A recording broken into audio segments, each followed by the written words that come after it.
You're not going to believe this. There's an ancient secret society whose only job is to give places that already have perfectly normal names different, not so normal names. This is the society that decided to call New York the Big Apple, Chicago the Windy City, San Diego, well, San Diego, and Pakistan, the football capital of the world. Funny thing is, Pakistan has never won the FIFA World Cup, or even competed in the FIFA World Cup for that matter. In fact, according to Wikipedia, the ultimate infallible authority who can never be wrong and whose pages can't be updated by random anonymous people living in their parents' basement, Pakistan has never qualified for any major football tournament outside the South Asian region.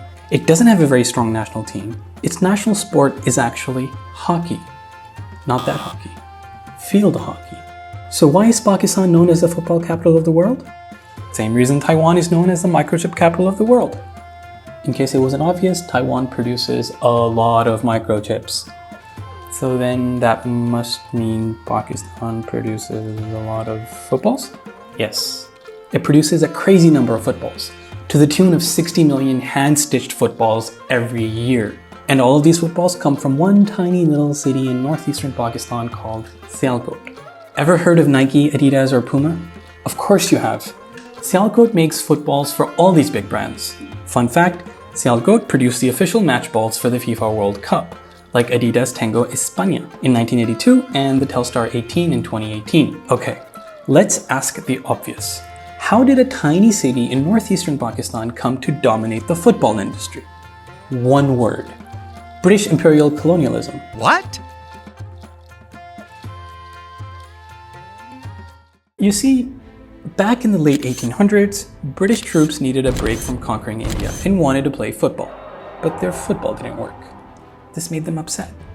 For some weird, inexplicable reason, the indigenous, very brown locals were fearful of upset, heavily armed white men. So, a clever craftsman in Sialkot fixed up a football for some British soldiers. They loved his work and word spread quickly. Soon, more orders came in, and before you knew it, Sialkot was on the map as a go-to place for quality footballs. By the early 1900s, the city had become renowned for its craftsmanship. By 1947, with the partition of India and Pakistan, Sialkot was already an established center for sports good manufacturing. This foundation helped it grow exponentially in the following decades. So how big is this industry?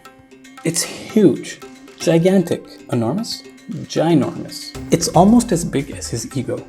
Get this. Sialkot makes around 70% of the world's hand-stitched footballs. That's right, 70%. Imagine that. We're talking about 40 to 60 million footballs every year, especially when big events like the FIFA World Cup roll around. It's like a football factory city. This massive production capacity not only meets global demand, but also single-handedly sets new standards in quality and craftsmanship.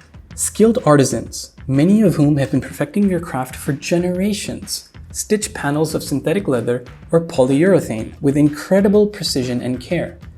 These hand-stitched footballs are known for their durability and superior quality, making them a favorite for professional leagues and tournaments.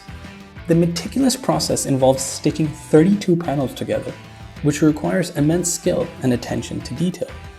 Each stitch must be perfect to ensure the ball's roundness and durability, which is why these footballs are so highly valued. To keep up with the times, Sialkot's manufacturers are also using modern tech, like thermally bonded balls, perfect for high-level play. These balls don't have stitches on the outside, which means they have a more consistent shape and better performance. They're used in the biggest games and are a testament to Sialkot's ability to innovate and adapt. This massive industry isn't just about footballs. It's about jobs and money. Tens of thousands of people in Sialkot work in football manufacturing. It's a big deal for Pakistan's economy, bringing in cash from all over the world. The economic impact extends beyond the football factories, supporting ancillary industries such as packaging, transportation, and raw materials. Now, it hasn't all been smooth sailing. The industry faced criticism for child labor practices in the past. But don't worry, they've made serious changes. There are now programs ensuring ethical labor practices. International organizations have stepped in to help, and now the industry is much more regulated. with strict standards to protect workers' rights. These efforts include certification programs like Fair Trade and collaborations with NGOs to monitor working conditions. As a result, Sialkot's football manufacturing industry has made significant strides in improving labor practices and ensuring that workers are treated fairly. In the end, it's all about craftsmanship. The attention to detail in Sialkot's footballs is world-renowned. The dedication and skill of Sialkot's artisans ensures that each football is made to the highest standards, whether it's destined for a local match or the World Cup final. So there you have it. Pakistan, through the city of Sialkot, is the MVP in football manufacturing. They make the world's best footballs. Next time you score a goal, you'll know where your ball came from. Keep playing and stay awesome. Please subscribe for more awesome content. See you next time.